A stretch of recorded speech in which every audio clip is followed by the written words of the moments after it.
जरा सोचिए, अगर किसी की जिंदगी में सबसे बड़ी, सबसे जरूरी चीज जो वो कर सकता है, वो हो घूमना फिरना। नहीं, ये कोई नई डिजिटल नोमैड वाली फिलॉसफी नहीं है। ये बात निकली है 1949 के एक क्रांतिकारी मैनिफेस्टो से, जिसका तर्क है कि यात्रा करना ही इंसानियत का सबसे बड़ा धर्म है।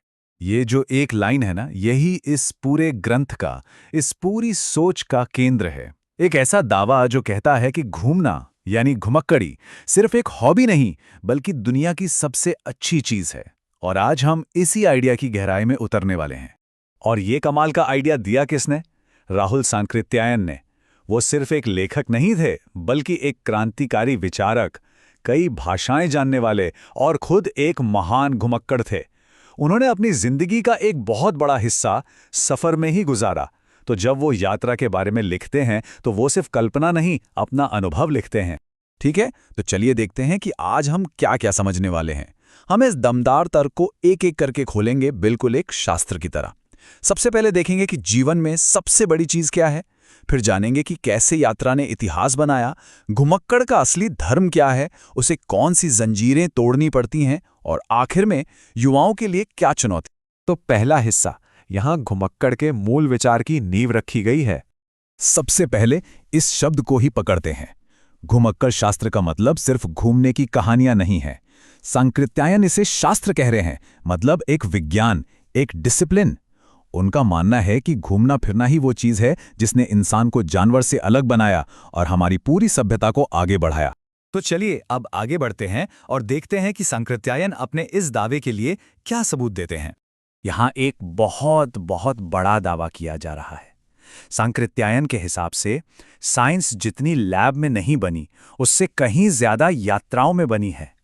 खोज करने की इच्छा ने ही वैज्ञानिक खोजों को जन्म दिया। अब ये उदाहरण देखिए, कितने दिलचस्प हैं। सोचिए, अगर चार्ल्स डार्विन उस बीगल जहाज पर दुनिया घूमने नहीं निकलते तो क्या वो थ्योरी ऑफ एवोल्यूशन दे पाते? शायद नहीं। और मंगोल, जिन्हें हम अक्सर हमलावर समझते हैं, वो घूमते घूमते ही बारूद, कागज और कंपास जैसी टेक्नोलॉजी को पूरब से पश्चिम ले गए, जिसने यूरोप में रेनेसा की नींव रखी। बात सिर्फ साइंस तक ही नहीं रुकती।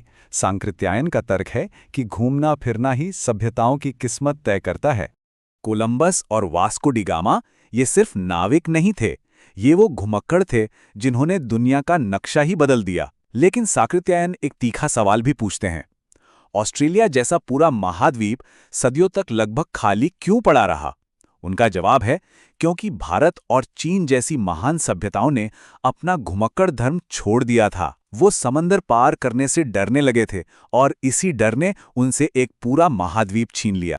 अब हम इस तर्क की अगली परत पर चलते हैं, जहां घूमना फिरना सिर्फ एक काम नहीं, बल्कि एक आध्यात्मिक, लगभग एक धार्मिक कर्तव्य बन जाता है। ये दो शब्द बहुत गहरे हैं। ये बुद्ध का अपने पहले शिष्यों को दिया गया आदेश था। घूमो भिक्षुओं।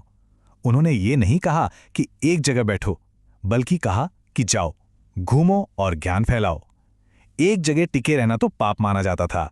और ये सिर्फ बुद्ध की ही बात नहीं थी, ये एक पैटर्न था।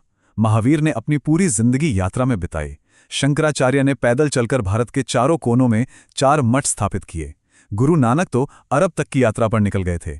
इन सभी महान गुरुओं के लिए उनका संदेश और उनका सफर एक दूसरे से जुड़े हुए थे। लेकिन अगर घूमना इतना ही अच्छा है, तो फिर हर कोई ऐसा क्यों नहीं करता? ये हिस्सा इसी असली संघर्ष के बारे में है कि एक घुमक्कड़ बनने के लिए क्या कुछ छोड़ना पड़ता है। और इसी संघर्ष की जड़ में एक शब्द है, जंजाल। ये सिर्फ जिम्मेदारियां नहीं हैं, ये वो भावनात्मक और सामाजिक लगाव का जाल है। परिवार, घर, समाज जो हमें एक जगह पर बांधे रखता है और हमें उड़ने नहीं देता।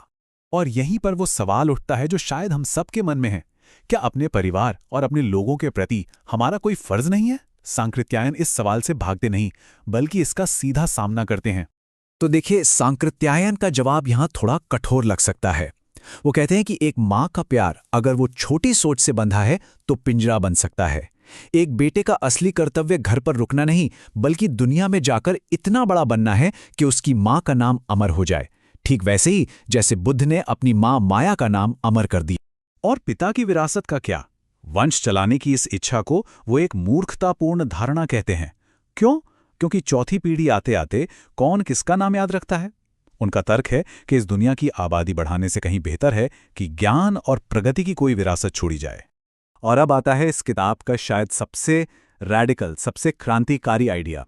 सांकृत्यायन का मानना है कि 21 साल से पहले की गई कोई भी शादी एक नाजायज बंधन है, और अगर वो किसी के घूमने के रास्ते में आती है तो उसे उस बंधन को तोड़ने का पूरा नैतिक अधिकार है। ये उस समय के सामाजिक नियमों पर सीधा हमला था। तो इन सारे तर्कों के बाद ये शास्त्र अपने क्लाइमैक्स पर पहुंचता है। ये सीधे युवाओं से एक जोशीली अपील है, एक चैलेंज है।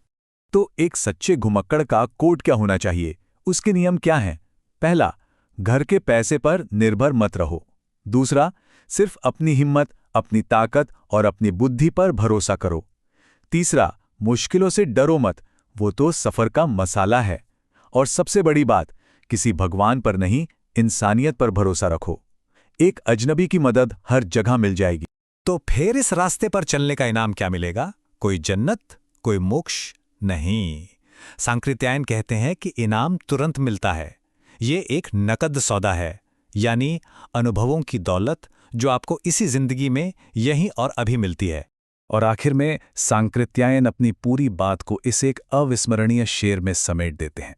ये एक सीधी सी याद दहानी है कि ये जिंदगी और ये जवानी दोबारा नहीं मिलने वाली। दुनिया देखने का, घूमने का जो वक्त है वो अभी है।